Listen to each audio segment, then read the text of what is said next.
আসসালামু আলাইকুম।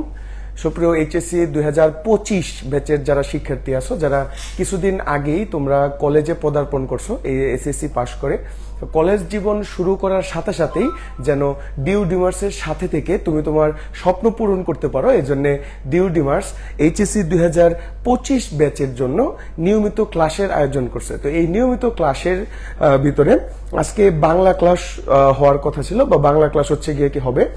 তো তোমরা বাংলা ক্লাসের জন্য সবাই একটু প্রস্তুতি নাও। আজকে আমাদের বই দাগানো ক্লাস হবে। তোমরা এর আগে অপরিচিতাটা হচ্ছে গিয়ে কি দেখছো, এরপরে সোনার তরীটা আমরা পড়ছি, সোনার তরীটা দেখছো। তো এই যে নিয়মিত যে ধারাবাহিকতা, এটা চলতে থাকবে। তোমরা আমাদের ডিউ ডিমার্সের সাথেই থাকো। তোমাদের স্বপ্ন পূরণ করার জন্য আমরা ডিউ ডিমার্স একটা লক্ষ্যের ভিতরে আছি। আমাদের লক্ষ্যটা কি? আমাদের লক্ষ্যটা হলো যে আমাদের ডিউ ডিমার্সের যে স্টুডেন্টগুলো থাকবে বা যে মেধাবী স্টুডেন্টগুলো থাকবে, তারা কলেজে টপ 10 এর ভিতরে থাকবে, অর্থাৎ 1 থেকে 10 এর ভিতরে থাকবে। তো এই 1 থেকে 10 এর ভিতরে থাকার জন্য যা যা করণীয় সব হচ্ছে গিয়ে কি আমরা এইচএসসি 2025 ব্যাচের জন্য হচ্ছে গিয়ে কি করব।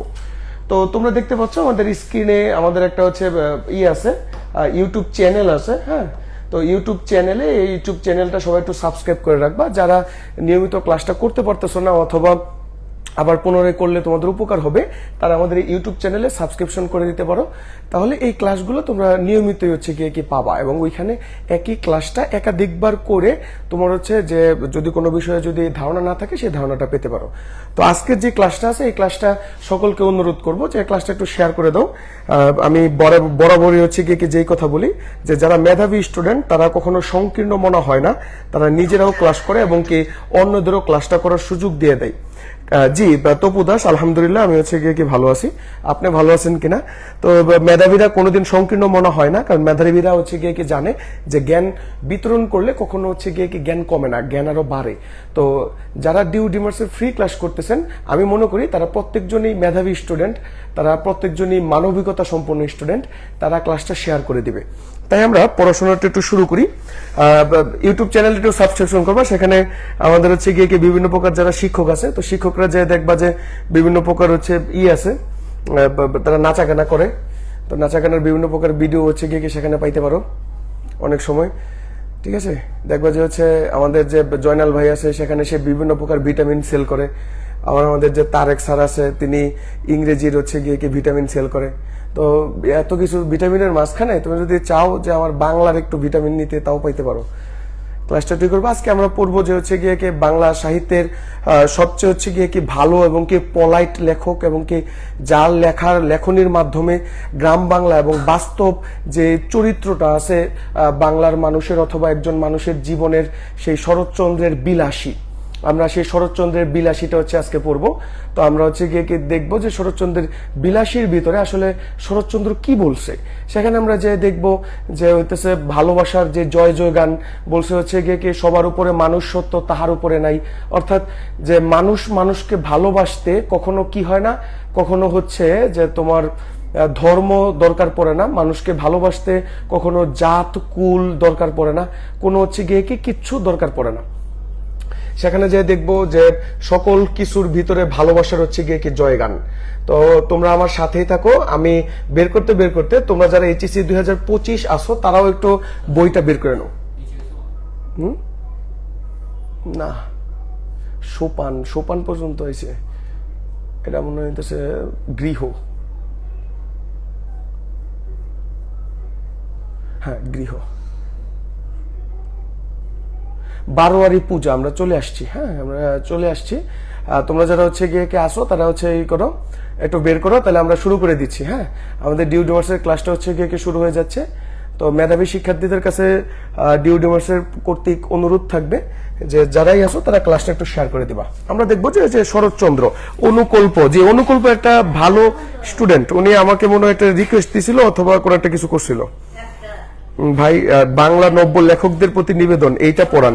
আচ্ছা, বঙ্কিমচন্দ্র চট্টোপাধ্যায়ের বাংলা নব্য লেখকদের প্রতি যে নিবেদন আছে, সেটাও আমাদের ক্লাস হবে। হ্যাঁ, কোনো সমস্যা নেই। এটা একটা ছোট একটা প্রবন্ধ, তো এটা বুঝাই দিলেই তুমি বুঝবা। ঠিক আছে, কোনো সমস্যা নেই। বঙ্কিমচন্দ্র চট্টোপাধ্যায়ের বাংলা নব্য লেখকদের প্রতি নিবেদন, এটা হচ্ছে দেখাই দিব। বাংলা গ্রামারের কোন কোন টপিক গুলো হচ্ছে গিয়ে কি পড়বো। আপু, এটা নিঝুম মজুমদার অথবা আপনার ছেলে অথবা মেয়ে, এটা 25 ব্যাচের যখন আমি 24 অথবা 23-এর ক্লাস নিব, আপনি একটু পেশেন্ট নেন, একটু ধৈর্য নেন, আমি বলে দেব। হ্যাঁ, একটু পেশেন্ট অথবা একটু ধৈর্য নেন। আচ্ছা, তো দেখতেছি আমরা যে বিলাসী শরৎচন্দ্র হচ্ছে গিয়ে কি চট্টোপাধ্যায়। শরৎচন্দ্র চট্টোপাধ্যায় তিনি কি ছিল? তিনি ছিলেন পেশা হচ্ছে গিয়ে কি আপনার পেশাজীবী কবি বলা হয় তাকে। কি বলা হয়? পেশাজীবী হচ্ছে গিয়ে কি কবি। আচ্ছা, পেশাজীবী কবি জিনিসটা কি? পেশাজীবী কবি হলো, আমরা যে দেখবো যে আমাদের রবীন্দ্রনাথ ঠাকুর, উনি হইতেছে অন্যান্য কাজের পাশাপাশি কবিতা লিখছে। আমাদের বঙ্কিমচন্দ্র চট্টোপাধ্যায়, বাংলা নব্য লেখকদের প্রতি নিবেদন, উনি একজন ম্যাজিস্ট্রেট ছিল। ম্যাজিস্ট্রেটে হওয়ার পাশাপাশি তিনি কবিতা লিখছে। আমাদের যে আমি কিংবদন্তির কথা বলছি, আবু জাফর ওবায়দুল্লাহ, তো উনি দেখবো যে উনি সরকারের পানি সম্পদ মন্ত্রী এবং কূটনীতিক ছিলেন, কিন্তু তারপরেও তিনি লিখতেন। কিন্তু শরৎচন্দ্র চট্টোপাধ্যায় তার জীবনের মানে কাজই ছিল হচ্ছে গিয়ে কবিতা রচনা করা, মানে সাহিত্য রচনা করা। তো দেখবো আমরা শরৎচন্দ্র চট্টোপাধ্যায় 1836 সালের 15ই সেপ্টেম্বর পশ্চিমবঙ্গ জেলার হুগলি জেলার দেবানন্দপুর গ্রামে জন্মগ্রহণ করছে। এইটা একটু দিব। তার পিতার নাম কি? মতিলাল চট্টোপাধ্যায়। মাতার নাম জননী। জননী মানে কি? জননী মানে হচ্ছে মা। তো মায়ের নাম কি? মায়ের নাম হচ্ছে ভুবন মোহিনী দেবী। বাংলা সাহিত্যের সবচেয়ে জনপ্রিয় এই ঔপন্যাসিকের ছেলেবেলা কাটে দারিদ্র্যের ভিতরে। আপনারা যারা যদি হচ্ছে গিয়ে কি বাংলা সাহিত্যের স্বাদ পেতে চান, বা বাংলা সাহিত্যের হচ্ছে গিয়ে কি মানে কতটুকু ডিপ এটা যদি দেখতে চান, তাহলে শরৎচন্দ্র আর মানিক বন্দ্যোপাধ্যায় না পড়লে আপনি সেটা পারবেন না। অনেকেই জহির রায়হান বলতে পারেন, বা অনেকে হুমায়ুন আহমেদ বলতে পারেন, অনেকে রবীন্দ্রনাথ বলতে পারেন, না, ওনারা এক সেক্টরে হচ্ছে গিয়ে লেখছে। কিন্তু পল্লীকবি জসীমউদ্দিন, জীবনানন্দ দাশ, শরৎচন্দ্র চট্টোপাধ্যায়, মানিক বন্দ্যোপাধ্যায়, এটা যদি আপনি না পড়েন, তাহলে আপনি, আমার মনে হয় যে আপনি বাংলা সাহিত্যটা বুঝবেন না, কারণ ওনারা অনেক ভালো লিখছে। আচ্ছা দেখেন, 24 বছর বয়সে তিনি মনের ঝুঁকে সন্ন্যাসী হয়ে গৃহ ত্যাগ করেছিলেন। তাহলে এটা একটু দাগ দিব। আমাদের শরৎচন্দ্র চট্টোপাধ্যায় কত বছর বয়সে সন্ন্যাস গ্রহণ করছে? 24 বছর বয়সে। আবার যদি বলে শরৎচন্দ্র চট্টোপাধ্যায় কত বছর বয়সে হচ্ছে গিয়ে কি গৃহ ত্যাগ করছে? গৃহ ত্যাগ মানে কি? সে বাসা থেকে চলে গেছে, তাহলে সেটা 24 বছর বয়সে। সঙ্গীতজ্ঞ, সঙ্গীতজ্ঞ মানে কি? সঙ্গীতজ্ঞ মানে হচ্ছে গিয়ে কি গায়ক বা গানের একজন বিশিষ্ট ব্যক্তি। যেমন আপনাকে বলে না যে এরকম ভাবে হচ্ছে গিয়ে কি আপনার নাক কান গলা বিশেষজ্ঞ, অর্থাৎ সে নাক কান গলা সম্পর্কেই জানে। তো সঙ্গীত সম্পর্কে যে জানে তাকে বলে কি? সঙ্গীতজ্ঞ। হিসেবে খ্যাতির সূত্রে ঘটনাচক্রে এক জমিদারের বন্ধু হয়েছিলেন তিনি। জীবিকার তাগিদে দেশ ছেড়ে গিয়েছিলেন বারবা মুল্লুকে। তাহলে জীবিকার তাগিদে মানে কি? ভাগ্য অন্বেষণ করার জন্য আমাদের যে শরৎচন্দ্র চট্টোপাধ্যায়, তিনি কোথায় গিয়েছিল? তিনি হচ্ছে মায়ানমার গিয়েছিল। তাহলে আমরা একটু প্রশ্ন করি, এটা থেকে কি কি প্রশ্ন? আমাদের শরৎচন্দ্র চট্টোপাধ্যায় পশ্চিমবঙ্গ জেলার হুগলির দেবানন্দপুর গ্রামে সে কি করছে? আপনার হচ্ছে গিয়ে কি জন্মগ্রহণ করছে। তার পিতার নাম কি ছিল? তার পিতার নাম ছিল মতিলাল চট্টোপাধ্যায়, মাতার নাম ছিল ভুবন মোহিনী দেবী। তিনি 24 বছর বয়সে সন্ন্যাস গ্রহণ করে তিনি কি করছিল? বাসা থেকে চলে গেছিল। এবং এই যে জীব শরৎচন্দ্র চট্টোপাধ্যায়, তিনি একজন জমিদারের বন্ধু ছিলেন। তো এর তাগিদে, এর হচ্ছে গিয়ে কি লিঙ্কে তিনি কি করছিল? জীবিকার তাগিদে বর্তমানে আমাদের যে মায়ানমার আছে, সে মায়ানমার হচ্ছে গিয়ে কি তিনি গমন করছে। আচ্ছা, শরৎচন্দ্র তার জীবনের নানা অভিজ্ঞতা ও বিচিত্র সব মানুষের চরিত্র ফুটিয়ে তুলেছেন তার বিভিন্ন উপন্যাসে। তুমি শরৎচন্দ্র চট্টোপাধ্যায় যদি তুমি পড়ো, আমি তোমার একটা হচ্ছে কি শরৎচন্দ্র চট্টোপাধ্যায় একটা ছোট গল্পের একটা হচ্ছে ইতিহাস বলি। এক লোক, সীতা অথবা হচ্ছে গিয়ে কে তোমার সুকান্ত, এরকম কোন একটা কবিতা হইতে পারে। তো এক লোক একটা মেয়েরে খুব ভালোবাসতো। হ্যাঁ, তো উনি কি করছে? তোমার ঘাটে যায়া তোমার মেয়েটার দিকে তাকায় থাকতো। তো ওই মেয়ের বাসায় তোমার কিছু একদিন চুরি হয়েছিল। তো মেয়েটা বলছে যে চুরি আর কেউ করে না, চুরি কে করছে? এই যে ঘাটের ভিতরে যে ছেলেটা বসে থাকে ওই ছেলেটা। তো সে 2 বছর জেল খাটছে। তো জেল খাটার পর তোমার হচ্ছে গিয়ে কি ওই নায়ক ফিরে আসছে, আবার সেই ঘাটের ভিতরে গেছে। তো নায়িকা এতদিনে বুঝতে পারছে আসলে ওই নায়ক কি করে নাই, আপনার হচ্ছে গিয়ে কি চুরিটা করে নাই।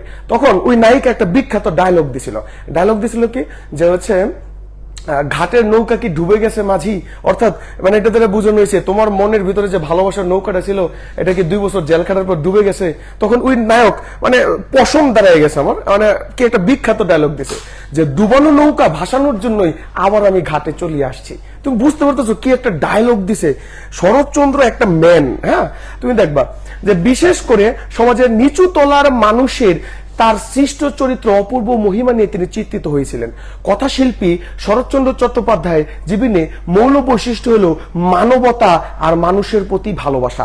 তাহলে হচ্ছে গিয়ে আমাদের যে শরৎচন্দ্র চট্টোপাধ্যায় আছে, বিভীষণী মেঘনাথ কবিতাটা পড়াবেন ভাই। জাকারিয়া এসকে, এটা বলা উচিত না, এটা একটা অহংকারী কথা, কিন্তু তারপরেও আপনাদের গ্যারান্টি দেওয়ার জন্য আমি বলতেছি, আমি যদি বিভীষণের মেঘনাথ আপনাকে যদি একটা দিন পড়াই, আমার মনে হয় না যে আপনি ইহজগতে আর এই বিভীষণের মেঘনাথটা আপনি ভুলবেন। তাই বিশ্বাস রাখুন, মানে আমি অহংকার করছি না, কিন্তু আমি মানে চেষ্টা করব আপনাদেরকে বেস্ট বোঝানোর জন্য। আপনি একটু বিশ্বাস রাখুন, আমি আপনাকে বুঝাই দেব। আচ্ছা, তো শরৎচন্দ্র চট্টোপাধ্যায়ের হচ্ছে গিয়ে কি যে কবি রচনাগুলা ছিল, সেই রচনাগুলার অন্যতম কাহিনী কি ছিল, যে মানবতা অর্থাৎ মানুষের প্রতি যে ভালোবাসা, এই ভালোবাসাটা ছিল। আমরা একটু দেখব যে তিনি মন্দির গল্পের জন্য কুন্তলিন পুরস্কার পাইছে, এটা একটু নিচে সবাই দাগ দিবেন। আপনাকে এটা থেকে প্রশ্ন আসতে পারে যে মন্দির কি জাতীয় রচনা, আমি কি একটু কমেন্ট পাইতে পারি যে মন্দির কি জাতীয় রচনা? মন্দির কি জাতীয় রচনা, আমি একটু কমেন্ট পাইতে পারি? তাহলে মন্দির হচ্ছে একটা গল্প জাতীয় রচনা। আবার এরকম ভাবে প্রশ্ন আসতে পারে যে কোন বইয়ের জন্য, কোন গল্পের জন্য অথবা কোন বইয়ের জন্য তিনি বইয়ের জন্য কুন্তলিন পুরস্কার পায়। তাহলে কোন গল্প বা কোন বইয়ের জন্য হচ্ছে কি তিনি কুন্তলিন পুরস্কার পায়? মাথায় ঢুকে না ভাই, পড়ালে খুশি হব। জি জি অবশ্যই, ডিউডিমার্সে আপনি বিশ্বাস রাখুন।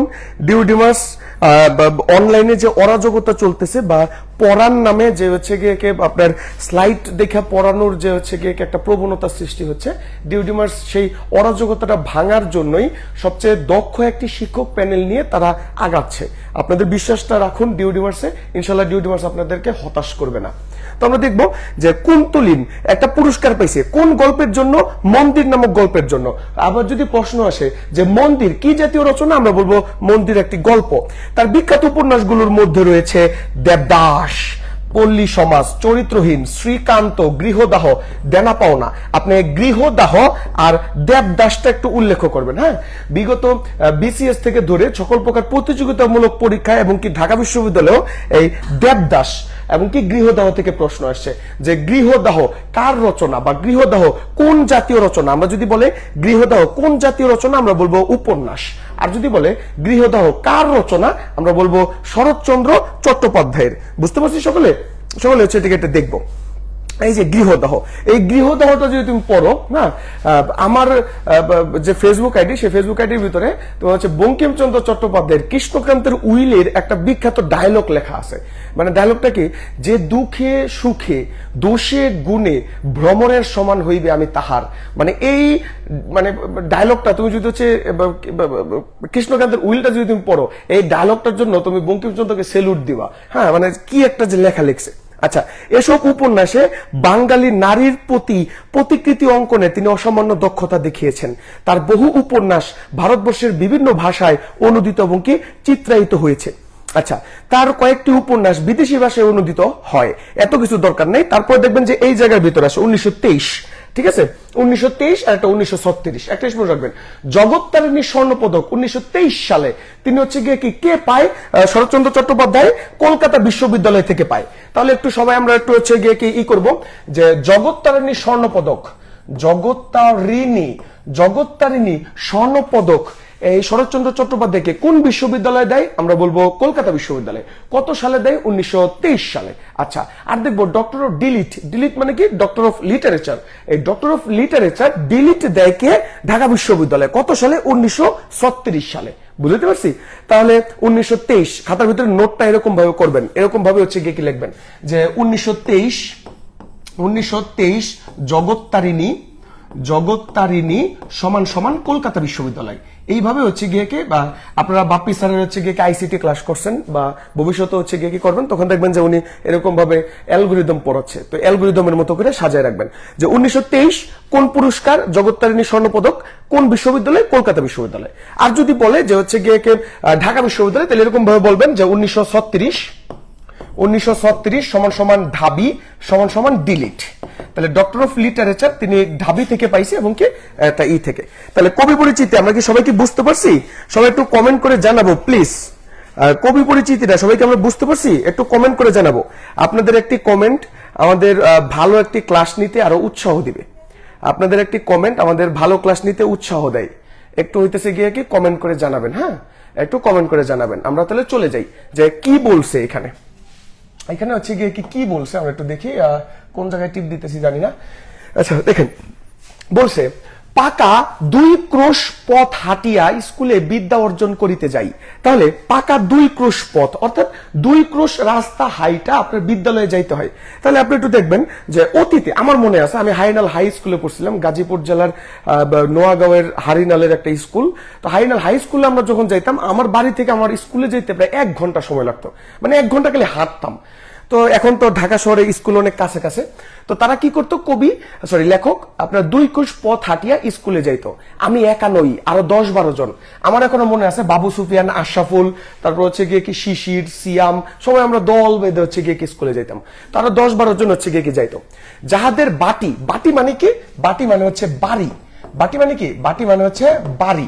বলছে যে যাহাদের হচ্ছে গিয়ে কি বাড়ি আপনার কি, যাহাদের বাটি পল্লী গ্রামে, যাহাদের বাটি কোথায়, যাহাদের বাটি হচ্ছে গিয়ে কি পল্লী গ্রামে, তাহাদের ছেলেদের শতকরা 80 জনকে এমনই করিয়া বিদ্যা লাভ করতে হচ্ছে গিয়ে কি হয়। আচ্ছা, ইহাতে লাভের অঙ্ক শেষ পর্যন্ত একেবারে শূন্য না হইলেও যাহা পড়ে তাহাতে হিসাব করিবার পক্ষে এই কয়টা কথাই চিন্তা করিলে দেখিতে যথেষ্ট হইবে যে ছেলেদের সকাল 8টার মধ্যে বাইর হয়ে যাইতে হয়, যাতায়াতে 4 ক্রোশ, যাতায়াতে কত ক্রোশ, 4 ক্রোশ হচ্ছে গিয়ে কি পথ। কথা 4 ক্রোশ হইতেছে গিয়ে কি পথ। দেখেন যাতায়াতে 4 ক্রোশ মানে কি বুঝেন, যাতায়াতে 4 ক্রোশ মানে যাইতে 2 ক্রোশ, আইতে হচ্ছে গিয়ে কি 2 ক্রোশ। তাহলে যাতায়াতে কত ক্রোশ, 4 ক্রোশ। একটু সবাই প্রশ্ন একটু মনে রাখবেন, যদি প্রশ্ন করে এরকম ভাবে যে স্কুলে যাইতে কয় ক্রোশ, আমরা একটু সবাই কমেন্ট করব, স্কুলে যাইতে কয় ক্রোশ, 2 ক্রোশ, স্কুলে যাইতে কয় ক্রোশ, 2 ক্রোশ। আবার যদি বলে যাতায়াতে কয় ক্রোশ অর্থাৎ যাইতে আসতে কত ক্রোশ, আমরা বলবো 4 ক্রোশ। সবাইকে আমরা বুঝতে পারছি 4 ক্রোশ। তো এটা দ্বারা কি বুঝেছি আপনি বুঝতে পারতেছেন? আচ্ছা আমরা পরে একটু বলতেছি। বলছে 4 ক্রোশ মানে 8 মাইল নয়, আরো বেশি।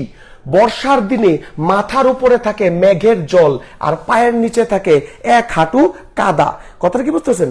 আচ্ছা ক্রোশ কি, ক্রোশ কি কিলোমিটার না, ক্রোশ কিলোমিটার না, কিলোমিটার ক্রোশ হলো যে হচ্ছে মাইলের হিসাব। 1 ক্রোশ সমান মনে হয় 1.75 মাইল, ঠিক আছে, এরকম মনে করে একটা হিসাব আছে, আমি জানাই আপনাদেরকে জানাইতে পারবো আর কি। তো বলছে যে বর্ষার দিনে মাথার উপরে মেঘের জল, পায়ের নিচে 1 হাঁটা মানে কাদা, আর হচ্ছে গ্রীষ্মের দিনে জলের বদলে কড়া সূর্য এবং কাদার বদলে থাকে ধুলির সাগর। তাই এটা দ্বারা বুঝাইছে যে হচ্ছে কি আগেকার দিনের মানুষের শিক্ষা অর্জন করার কতটুকু কষ্ট ছিল। তুমি একটু চিন্তা করো যে 4 ক্রোশ পথ যাতায়াত করে যাইতো, বর্ষার দিনে মাথার উপরে থাকতো কি বৃষ্টি আর পায়ের তলায় থাকতো কি কাদা, তারপর হচ্ছে গিয়ে কি গ্রীষ্মের দিনে বৃষ্টির বদলে থাকতো রোদ এবং কি হচ্ছে কাদার বদলে থাকতো ধুলা। এত কষ্ট করে হচ্ছে গিয়ে কি আগেকার দিনের মানুষ পড়াশোনা করতো আর কি, বুঝতে পারছো? আর এখন তো তোমরা মানে কলেজে উঠে হাঁপায়া যাও। সেই দুর্ভাগা বালকদের মা সরস্বতী খুশি হইয়া বর দিবেন কি, তাহাদের যন্ত্রণা দেখিয়া কোথায় যে তিনি লুকাবেন তাহা ভাবিয়া পাওয়া যায় না। তাহলে মা সরস্বতী মানে কি বিদ্যার দেবী। তো বলছে এরকম ভাবে যে ছেলেরা এত কষ্ট করে যাতায়াত করে, এইটা দেখা সরস্বতী তাদেরকে বর দিবেন কি, বর মানে আশীর্বাদ কি দিবেন, তো মানে ভয়ে কুলায় যায়। মানে এটা তারা বোঝানো হয়েছে যে যাতায়াতেই এত কষ্ট পালন করতে হয়, এজন্য স্টুডেন্টরা আর কি করে না, পড়াশোনার সুযোগ পায় না। আপনারা চিন্তা করেন তো, আপনার কলেজ যদি এরকম হইতো যে সকাল 8টা থেকে আপনি হাইটা হচ্ছে কলেজে যাবেন, আবার হচ্ছে গিয়ে 4টার সময় কলেজ শেষ করে হাইটা হচ্ছে গিয়ে বাসায় আসবেন, দেখবেন যে বাসা আসতে 7টা বেজে গেছে। তাহলে আপনি যদি 11 ঘন্টা 12 ঘন্টা যদি বাইরেই থাকেন, আপনার কি পড়বেন? বুঝতে পারছেন? তাহলে পড়াশোনা আসলে হয় নাই, এটা দ্বারা এটা বোঝানো হয়েছে। তারপরে এই কৃতবিদ্যা শিশুর দল বড় হইয়া একদিন গ্রামেই বসুন আর ক্ষুধার জ্বালায় অন্যত্রই যান, তাদের 4 ক্রোশ হাঁটার বিদ্যার তেজ আত্মপ্রকাশ করবেই করবে। এটা দ্বারা বোঝানো হয়েছে একটা টিটকারি মারছে আর কি, বুঝতে পারছো? যে হচ্ছে এটা দ্বারা কি বুঝাইছে, এটা হচ্ছে এটা টিটকারি মারছে যে আমরা হচ্ছে কি বাপ মা দাদা দাদি আছে না, এরা বলে না তোদের জীবনে মেট্রিক পাস, আমরা যে 5 পাস করছি সেই 5 পাস করা বর্তমানে মেট্রিক পাসের সমান, বলে না এরকম ভাবে। তো এটা দ্বারা হচ্ছে কি বোঝানো হয়েছে যে এই 4 ক্রোশ পথ অতিক্রম করে তারা যাই বিদ্যা অর্জন করুক, একসময় না একসময় সেই জ্ঞান তারা বহিঃপ্রকাশ করবেই। আচ্ছা কেউ বলেন শুনিয়াছি, আচ্ছা যাদের ক্ষুধার জ্বালা তাহাদের কথা না হয় ধরিলাম, নাই ধরিলাম, কিন্তু যাদের সে জ্বালা নাই তেমন সব ভদ্রলোক বা কি সুখে সারিয়া হচ্ছে গ্রাম সারিয়া পলায়ন করে, তারা বাস করিতে থাকলে তো পল্লী গ্রামের এত দুর্দশা হয় না। এটা একটু বিখ্যাত লাইন, এটা একটু দাগ দিবেন। এটা তারা কি বুঝাইছে বুঝতে পারছেন? যে গ্রামের মানুষ না হয় গ্রামটা সাইরা যাইতে পারতেছে না, কারণ এই গ্রামে তার একটা শিকড় আছে। কিন্তু যারা হচ্ছে বড় লোক, তারা তো গ্রাম থেকে যে শহরে যে পড়াশোনা করে, তারাও যদি শহরে আবার চলে যাইতো তাহলে তো হচ্ছে গিয়ে শহরটা উন্নত হইতো। কথা বলছেন? এটা দ্বারা বোঝানো হয়েছে। যেমন আমি আলামিন মোহিত গাজীপুরের হচ্ছে গিয়ে আপনার আফার খোলা রেতেছে গিয়ে একটা গ্রামে হচ্ছে গিয়ে বড় হয়েছি, সেখান থেকে তো আমি ঢাকায় এখন আছি। এমন হইতে পারে যে আমার এলাকার ছেলে পেলে হচ্ছে গিয়ে ভালো শিক্ষকের অভাবে আপনার পড়াশোনা করতে পারতেছেন না, তাহলে আমিও কিন্তু দেশে যাচ্ছি না। তাহলে এটাই বোঝানো হয়েছে যে গ্রামের মানুষগুলা যারা পড়ার জন্য বাইরে চলে যায়, তারাও যদি হচ্ছে গিয়ে দেশে আবার ফেরত আসতো, তাহলে পল্লী গ্রামের এত দুর্দশা হতো না। ম্যালেরিয়ার কথাটা যেন নাই পারিলাম, নিচে দাগ দিবেন সবাই, নিচে দাগ দিবেন। তাহলে হচ্ছে গিয়ে আপনার বিলাসী গল্পের ভিতরে কোন রোগের কথা বলা আছে? বিলাসী গল্পের ভিতরে একটা রোগের কথা বলা আছে। সেই রোগের নাম কি? সেই রোগের নাম হচ্ছে ম্যালেরিয়া। সে থাক, কিন্তু ওই 4 ক্রোশ হাঁটার জ্বালায় কত ভদ্রলোকই যে ছেলে পেলে লইয়া গাম সারিয়া শহরে পালান, তার আর সংখ্যা নাই। তাহলে বলছে এই যে ছেলে পেলেদের 4 ক্রোশ রাস্তা যে যাতায়াত করতে হয়, এই যাতায়াতের যে কষ্ট, এই কষ্টটার জন্য তারা কি করছে?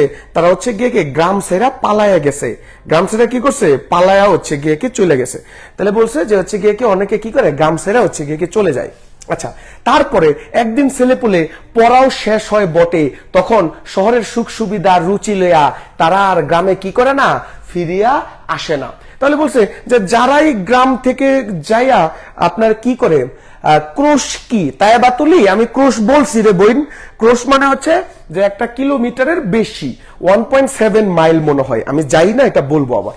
তো মানে আপনি মনে রাখেন কিলোমিটার এবং মাইলের বেশিটাই হলো ক্রোশ। তো বলছে যারাই হচ্ছে গিয়ে একবার গ্রাম ছাড়ে, তারা শহরের সুখ সুবিধা যখন পেয়ে যায় আর তারা কি করে না? গ্রামে ফিরে যায় না। এটা গ্রামের জন্য কি একটা খারাপ। তারপর দেবো, কিন্তু থাক এ সকল বাজে কথা।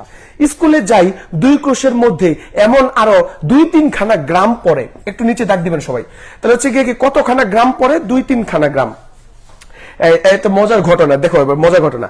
বলছে কার বাগানে আম পাকিতে শুরু করিয়াছে, কোন বনে বৌচি ফল অপর্যাপ্ত হইয়াছে, কার বাগানে কাঁঠাল এই পাকিল বলিয়া, কার মর্তমান রম্ভার কাদি কাটিয়া লইবার অপেক্ষা মাত্র, কার কানাচে ঝোপের মধ্যে আনারসের গায়ে রং ধরিয়াছে, কার পুকুর পাড়ের হচ্ছে গিয়ে খেজুর বেতি কাটিয়া খাইলে ধরা পড়িবার সম্ভাবনা নাই। এই সকল খবর হচ্ছে গিয়ে আমরা কি করতাম? লইতাম। কথাটা কি বুঝতে পারছেন? এখানে একটু লেখা রাখবেন, হ্যাঁ একটু লেখা রাখবেন যে ফল সমান সমান 6টি, অর্থাৎ বিলাসী গল্পের ভিতরে কতটি ফলের কথা বলা আছে? 6টি হচ্ছে গিয়ে ফলের কথা বলা আছে। আমি আমার ব্যক্তিগত অভিজ্ঞতা থেকে বলি, এটাতে হচ্ছে গিয়ে শরৎচন্দ্র বলছে যে অতীতে পোলাপন হচ্ছে গিয়ে স্কুলে যাওয়ার সময় কি করতো? স্কুলে যাওয়ার থেকে বেশি আপনার কি করতো? কার বাড়িতে আম পাকছে, কার বাড়িতে কাঁঠাল পাকছে, এগুলো হচ্ছে করতো। আমি আমার স্কুল জীবনের কথা বলি, হাইনাল হাই স্কুলে যখন আমি পড়াশোনা করছি, তখন যদি কোন চায়ের দোকানে আপনার হচ্ছে গিয়ে আলিফ লাইলা ছাড়তে পারছে, ওই দিন আমি আর স্কুলে গেছি না।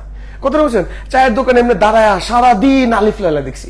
কথা বলছেন? এক আলিফ লাইলা যে কতবার দেখছি, মানে এরকম মানে দোকানদার মানুষগুলো এরকম ক্রুয়েল বা নিষ্ঠুর ছিল যে এরকম ভাবে হচ্ছে গিয়ে সিনবাদ মানে সোফা নিজবারে মারবে, এই সময় দোকানটা বন্ধ করে দেয়।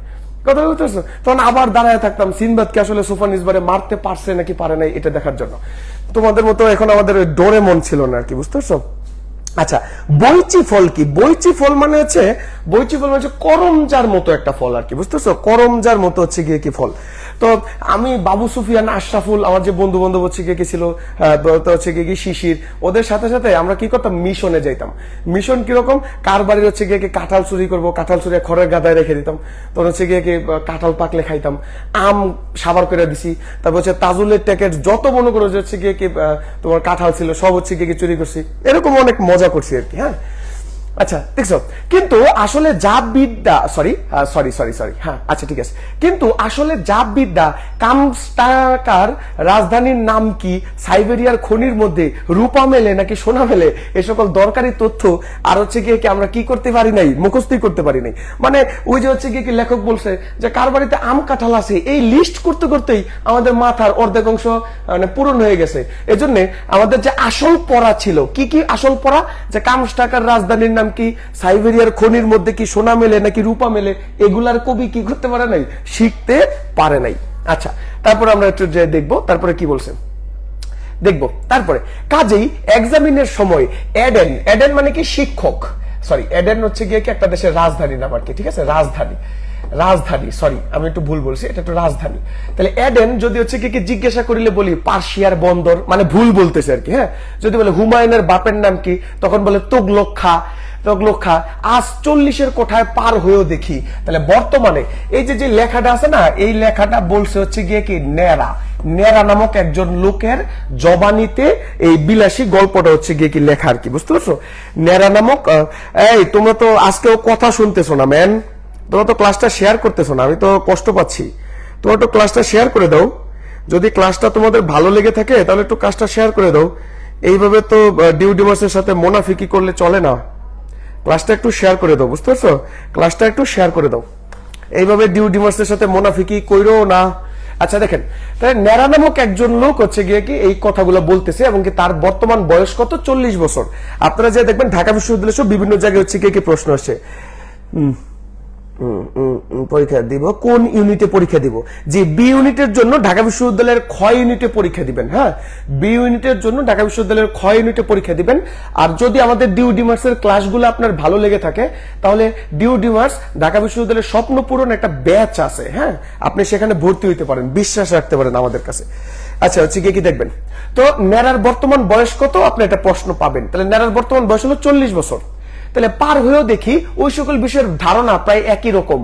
তাহলে দেখেন, যে হইতেছে কি ভুল বলে তা কি করবে বলছে, তারপর প্রমোশনের দিনে, মানে যেদিন রেজাল্ট দেবে ওই দিন হচ্ছে কি মুখ ভার করিয়া বাড়ি ফিরিয়া আসিয়া কখনো কখনো দল বাঁধিয়া মতলব করি যে মাস্টারকে ঠেঙানো উচিত। বুঝতে পারছো? যে হচ্ছে কি কখনো কখনো যে হচ্ছে কি তারা বলে যে মাস্টারকে ঠেঙানো উচিত। আমার একটা বন্ধু ছিল, হ্যাঁ, আশরাফুল, তো উনি যে বড় মৌলভী স্যাররা যে কত পর দৌড়াইছে, কেন দৌড়াইছে, কারণ হচ্ছে গিয়ে কি ইংরেজিতে বাবু মানে আশরাফুল খালি ফেল করতো, বুঝতে পারছো? তো এই জন্য বলছে যে যখন প্রমোশনের দিন হয় তখন মনে হয়েছে যে দল বাইদা মনে হয়েছে যে স্যারকে ঠেঙানো উচিত, অথবা কখনো ঠিক করি এমন বিশ্রী স্কুল ছাড়িয়ে দেওয়াই কর্তব্য। তাহলে দেখেন, তারা যে পড়াশোনা করে নাই তার কিন্তু কোনো দোষ নাই, দোষ হয়েছে কার, স্কুলের।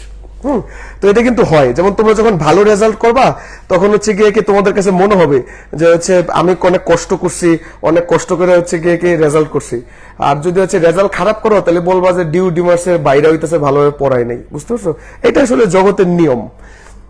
তো দেখো সবাই একটু আমরা দেখি।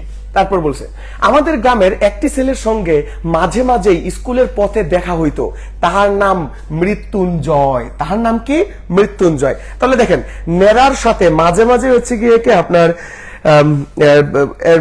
নেরার সাথে মাঝে মাঝে হচ্ছে গিয়ে কি একজন লোকের দেখা হইতো, তার নাম কি ছিল? মৃত্যুঞ্জয়।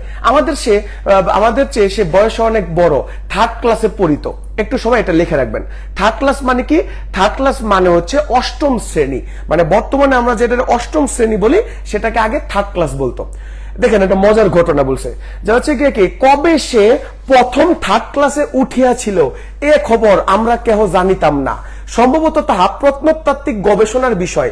আমরা কিন্তু তার 3rd ক্লাসটাই চিরদিন দেখিয়া আসিয়াছি। অর্থাৎ মৃত্যুঞ্জয় কবে যে 8ম শ্রেণীতে উঠছে এটা আসলে মানে খুব গবেষণার বিষয় আর কি। মানে সে হইতেছে কি বহু বছর ধরে আগলে 8ম শ্রেণীতে পড়তেছে, তো এই জন্য সে কবে যে পাশ করছে সেটা আসলে সে বলতে পারতেছে না, এটা দ্বারা এটাই বোঝানো হয়েছে আর কি। হ্যাঁ, বলছে তার 4th ক্লাসে পড়ার ইতিহাসও কখনো শুনি নাই। অর্থাৎ মৃত্যুঞ্জয় কোনোদিন আর 3rd ক্লাস কি করে নাই, পাশই করে নাই। কথাটা বলছেন আদু ভাই মেবি, জি আদু ভাইয়ের চেয়ে একটু ছোট আর কি। হ্যাঁ, আচ্ছা দেখেন, বলছে 2nd ক্লাসে উঠিবার খবরও কখনো পাই নাই। মৃত্যুঞ্জয়ের বাপ মা ভাই বোন কেউ ছিল না। এই যে দেখেন মৃত্যুঞ্জয় সম্পর্কে আপনার হচ্ছে গিয়েছে করুণ তথ্য। বলছে মৃত্যুঞ্জয়ের বাপ মা কিছুই ছিল না, ছিল শুধু গ্রামের এক প্রান্তে একটি প্রকাণ্ড আম কাঁঠালের বাগান, তার মধ্যে একটি প্রকাণ্ড পোড়াবাড়ি, আর ছিল একটা জ্ঞাতি খুঁড়ো। তাহলে মৃত্যুঞ্জয়ের কয়টি জিনিস ছিল? মৃত্যুঞ্জয়ের 3টি জিনিস ছিল। একটা হলো আম কাঁঠালের বাগান, একটা হচ্ছে মস্ত বড় পোড়াবাড়ি, আর একটা জ্ঞাতি খুঁড়ো। জ্ঞাতি খুঁড়ো মানে কি বুঝেন? জ্ঞাতি মানে হচ্ছে রক্তের সম্পর্ক। জ্ঞাতি মানে কি? জ্ঞাতি মানে হচ্ছে রক্তের সম্পর্ক। আর খুঁড়ো মানে কি? খুঁড়ো মানে হচ্ছে চাচা। তাহলে জ্ঞাতি খুঁড়ো মানে কি? জ্ঞাতি খুঁড়ো মানে হচ্ছে আপন চাচা। তাহলে মৃত্যুঞ্জয়ের আপন চাচাকে বলা হয় কি? জ্ঞাতি খুঁড়ো। মৃত্যুঞ্জয়ের আপন চাচার মানে কি? মৃত্যুঞ্জয়ের আপন চাচা হচ্ছে গিয়ে কি? জ্ঞাতি খুঁড়ো। এই বাচ্চারা, তোমরা কিন্তু ক্লাসটা শেয়ার করছো না। এই বাপি ভাই কই? বাপি ভাই, এই ডিউ ডিভার্সে অনেক মুনাফিক ক্লাস করে, তারা ক্লাস শেয়ার করে না। এদেরকে কি করা উচিত বলেন তো? এই মুনাফিকরা ক্লাস করে, এই ডিজিটাল মুনাফিকরা ক্লাসটা একটু শেয়ার করে দাও প্লিজ। ক্লাসটা একটু শেয়ার করে দাও। নিজের সাথে সাথে আমাদের যে বন্ধু বান্ধব আছে তারাও ক্লাসটি করো। দেখো আমি সিলেট যাব, হ্যাঁ, এই সিলেট যাওয়ার আগে কিন্তু আমি তোমাদেরকে ক্লাস নিয়ে যাচ্ছি। মানে কি, আমাদের ডিউ ডিমার্স একটা প্রতিজ্ঞাবদ্ধ আর কি, যে আমাদের জন্য যে সকল স্টুডেন্ট গুলা চেয়ে থাকে ক্লাস করার জন্য, তাদেরকে শত বাধা হইলেও আমরা ক্লাসটা নিই। যেমন দেখবেন গতকালকে আমাদের একটা ইলেকট্রিক বিভ্রাট ছিল, আপনাদের আজকের হচ্ছে গিয়ে একটা ইলেকট্রিসিটির বিভ্রাট ছিল, তারপরেও কিন্তু আমরা ক্লাস নিছি। তো আমরা আমাদের দায়িত্ব পালন করি, কিন্তু আপনারা তো আপনাদের দায়িত্ব পালন করেন না। এতে করে আমাদের ডিউ ডিমার্সের যারা শিক্ষক আছি না, তারা ডিমোটিভেটেড হয়ে যায়। তো যদি আপনাদের ডিউ ডিমার্সের ক্লাসগুলো ভালো লাগে তাহলে একটু শেয়ার করে দিবেন, এত সংকীর্ণ মনা তো হওয়া উচিত না। আচ্ছা দেখেন, তারপরে বলছে খুড়ার কাজ ছিল ভাইপোর নানাবিধ দুর্নাম হচ্ছে গিয়ে কি রটনা করা। অর্থাৎ এই যে তার চাচা ছিল, এই চাচা হচ্ছে গিয়ে কি এতদিন ক্লাস বন্ধ ছিল কেন? ওই যে হচ্ছে গিয়ে কি তুই তো আমাদেরকে প্যারা দেস নাই যে ভাই ক্লাস দেন ক্লাস দেন, তো তুই যেহেতু প্যারা দেস নাই এজন্য এতদিন ক্লাস বন্ধ ছিল। তুই যদি প্যারা দিতি তাহলে তো হচ্ছে এতদিন ক্লাস বন্ধ রাখি আমরা। তো আমরা হচ্ছে গিয়ে কি দেখবো এরকম ভাবে যে খুড়োর যে হচ্ছে গিয়ে কি কাজ ছিল কি ভাইপোর, মানে ভাইয়ের ছেলের নানাবিধ বদনাম হচ্ছে গিয়ে কি করা। সে গাঁজা খায়, গুলি খায়, এমনি আরো কত কি। তার একটা কাজ ছিল বলিয়া বেড়ানো। এই বাগানের অর্ধেক অংশের মালিক সে নিজে, নালিশ করিয়া দখল করিবার অপেক্ষা মাত্র। অবশ্য দখল একদিন তিনি পাইয়াছিলেন বটে, কিন্তু জেলা আদালতের নালিশ করিয়া নয়, উপরের আদালতের হুকুমে। বিখ্যাত লাইন, এটা হচ্ছে সবাই ডাক দিবেন। মানে মানে জ্ঞাতি খুঁড়ো হচ্ছে গিয়ে কি বলতেছে যে মৃত্যুঞ্জয়ের যে 20-25 বিঘার যে বাগান ছিল, এই বাগানের অর্ধেক অংশের মালিক হচ্ছে গিয়ে কি জ্ঞাতি খুঁড়ো। তখন বলছে যে নালিশ করিবার মাত্র হচ্ছে অপেক্ষা। কিন্তু এখানে একটা বিখ্যাত লাইন যে বলছে তিনি এক সময় অর্ধেকটা নয় পুরো অংশটারই সে মালিক হয়েছিল, তবে জেলা আদালতে নালিশ করে নয়, উপরের আদালতে। অর্থাৎ মৃত্যুঞ্জয় যখন মারা গেছে তখন তার সমস্ত সম্পত্তির মালিককে জ্ঞাতি খুঁড়ো। এটা একটা বিখ্যাত লাইন। মানে আজকে মনটা খুব খারাপ, কিন্তু তারপরে হচ্ছে গিয়ে কি মানে এই লাইনগুলো দেখা খুব আবেগী হয়ে যেতেছে। শরৎচন্দ্র আজকে পড়া উচিত হয় নাই। হ্যাঁ, শরৎচন্দ্র খুব ভালো মানুষ, খুব ভালো মানুষ, তিনি যা যা বলছে মানে খুব ভালো মানুষ। আচ্ছা দেখবো তারপর এটা বিখ্যাত লাইন। হ্যাঁ, এটা একটু দেখবেন যে হচ্ছে এটা বিখ্যাত লাইন যে জেলা আদালতে নালিশ করিয়া নয়, উপরের আদালতে। কিন্তু সে কথা পরে হইবে। মৃত্যুঞ্জয় নিজে রাধিয়া খাইতো। এটা একটু বিখ্যাত একটা জিনিস, একটু চিন্তা করেন। ছেলেদের আসলে মানে কেউ নাই, বুঝতে পারছেন? মানে ছেলেদের জীবনটা হচ্ছে একটা এলোমেলো জীবন। তো মৃত্যুঞ্জয় যেহেতু হচ্ছে গিয়ে কি মানে মা বাপ কেউ নাই, তো মৃত্যুঞ্জয় নিজেই রাইদা খাইতো। আমের দিন ওই আম বাগানটা জমা দিয়া তাহার সারা বছরের খাওয়া পড়া চলিত, এবং ভালো করেই চলিত। মানে আম কাঁঠালের দিন মৃত্যুঞ্জয়ের যে হচ্ছে গিয়ে কি বাগানটা ছিল, ওইখানে যে ফল টল ছিল, ওই ফল টল সে জমা দিত মানে কি পাইকারের কাছে বিক্রি করতো, বিক্রি করে সে টাকাটা পাইতো, এটা দিয়ে সে সারা বছর চলতো। আচ্ছা, যেদিন দেখা হইয়াছে সেদিন দেখিয়াছি সেরা খোরা মলিন বইগুলো বগলে করিয়া পথের ধার দিয়া নীরবে চলিতেছে।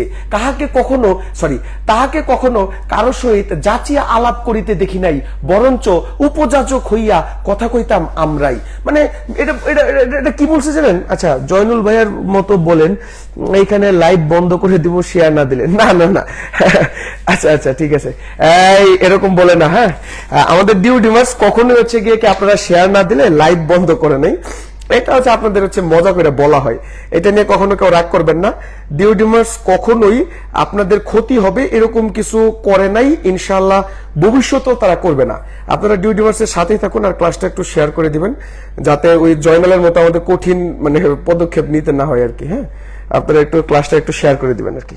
আচ্ছা, তো দেখি আমরা তারপর হইতেছে গিয়ে কি বলছে যে মৃত্যুঞ্জয় কখনো কি করে না, মৃত্যুঞ্জয়ের প্যাটার্নটা হইতেছে গিয়ে কি বলছে। মৃত্যুঞ্জয়ের প্যাটার্নটা কি, মৃত্যুঞ্জয় হচ্ছে গিয়ে কি বগলের তলায় হইতেছে গিয়ে কি একটা বই নিয়ে মৃত্যুঞ্জয় হাইটা যাইতো আর কি। হ্যাঁ, কখনো কারোর সাথে সে যাচিয়া কথা বলে নাই, কিন্তু গ্রামের যে ছেলে পেলে আছিল তারা আগ বাড়াই মৃত্যুঞ্জয়ের সাথে যে কি বলছিল, কথা বলছিল। আচ্ছা, তারপর দেখলাম তাহার প্রধান কারণ ছিল, দেখো একটা জিনিস, তাহার প্রধান কারণ ছিল এই যে দোকানের খাবার কিনে খাওয়াইতে গ্রামের মধ্যে তাহার জোড়া ছিল না। অর্থাৎ মৃত্যুঞ্জয় কি করতো, তার গ্রামের ভিতরে যে সকল ছেলে পেলে ছিল সকলকে সে কি করতো, আপনার খাওয়াইতো। আর শুধু ছেলেরাই নয়, কত ছেলের বাপ কতবার যে গোপনে ছেলেকে দিয়া তাহার কাছে স্কুলের মাইনে হারাইয়া গেছে, বই চুরি হইয়া গেছে বলিয়া টাকা আদায় করিয়া লইতো, তাহা বলিতে পারি না।